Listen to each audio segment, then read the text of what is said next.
L'infection ostéo-articulaire impose aux patients de s'adapter en permanence et elle est vécue comme une agression pour le patient.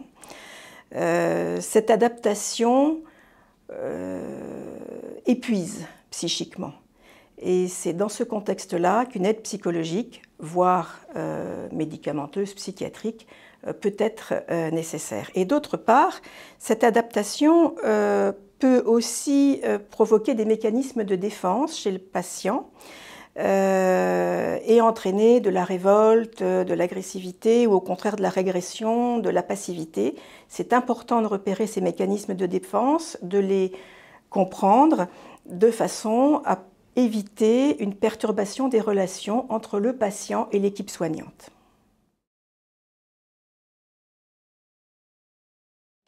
Il faut pouvoir créer une alliance thérapeutique avec lui en l'écoutant essentiellement, en sachant que le temps psychique du patient n'est pas le temps psychique des soignants, c'est-à-dire qu'une annonce peut avoir été faite, elle n'aura pas forcément été entendue.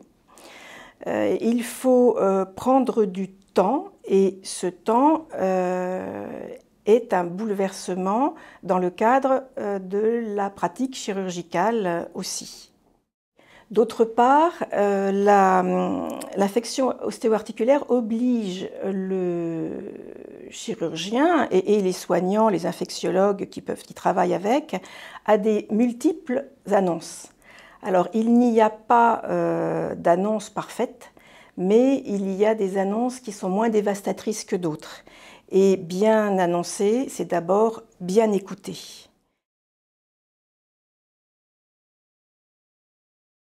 Je pense qu'il est important de comprendre que l'infection ostéo-articulaire a aussi imposé une adaptation psychique aux chirurgiens.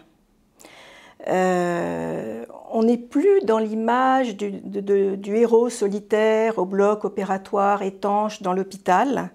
Le chirurgien est obligé d'entrer dans une relation avec le patient autour de l'infection et dans un temps qui peut s'éterniser. Le chirurgien doit aussi accepter l'échec que peut représenter l'infection et qui parfois peut même entraver la reconnaissance de celle-ci.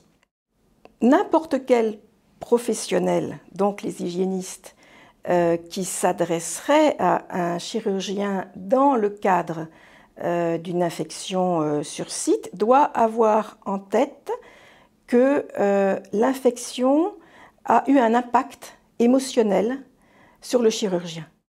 Il ne faut pas oublier non plus que le chirurgien, en annonçant l'infection, s'annonce aussi une mauvaise nouvelle à lui-même.